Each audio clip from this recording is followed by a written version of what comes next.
Efektivitas sistem pembelajaran daring di tengah pandemi COVID-19. Seperti yang telah kita ketahui, virus corona berasal dari kota Wuhan, Cina, yang saat ini telah melanda lebih dari 100 negara dunia, termasuk Indonesia. Di Indonesia sendiri telah tercatat sebanyak 4,24 juta kasus, yang menyebabkan lebih dari 143.000 korban jiwa. Menanggapi hal ini, pemerintah pun akhirnya mengeluarkan Surat Edaran Nomor 3 Tahun 2020 tentang pencegahan COVID-19 pada satuan pendidikan dan juga Nomor 369-MPK.A-HK-2020 tentang pembelajaran daring dan bekerja dari rumah dalam rangka pencegahan penyebaran COVID-19. Tentunya hal ini menimbulkan banyak sekali respon dari masyarakat. Kultur syok pun terjadi, bukan hanya di kalangan murid saja, namun juga guru dan juga orang tua. Penguasaan teknologi pun harus dilakukan, baik bagi murid, ataupun guru, ataupun orang tua.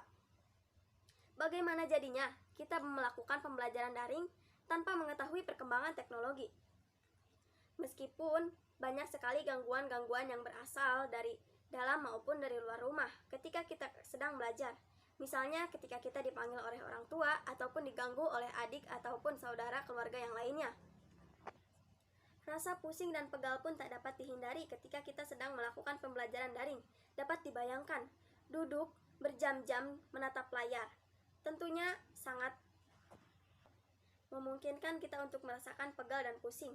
Mata pun cepat lelah karena berjam-jam terus menatap layar. Bagi masyarakat ekonomi menengah ke bawah, pembelajaran daring dianggap kurang efektif dan juga sangat memberatkan karena di tengah sulitnya mencari pekerjaan, mereka harus dituntut untuk memenuhi kebutuhan pembelajaran anaknya, diantaranya yaitu menyediakan ponsel dan juga kuota.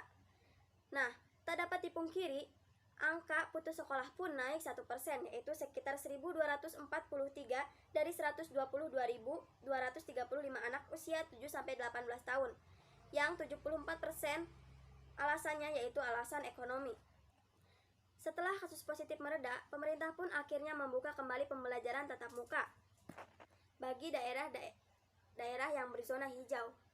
Sambil melakukan survei, Kemendikbudristek tercatat ada 1.303 sekolah dari 47.005 sekolah yang mengisi survei. Terdapat 7.287 kasus positif oleh guru dan juga 15.456 kasus positif oleh murid. Masih banyak sekali problematika lain yang terjadi selama pembelajaran daring. Diharapkan semoga corona cepat usai dan kita dapat melakukan pembelajaran dengan normal.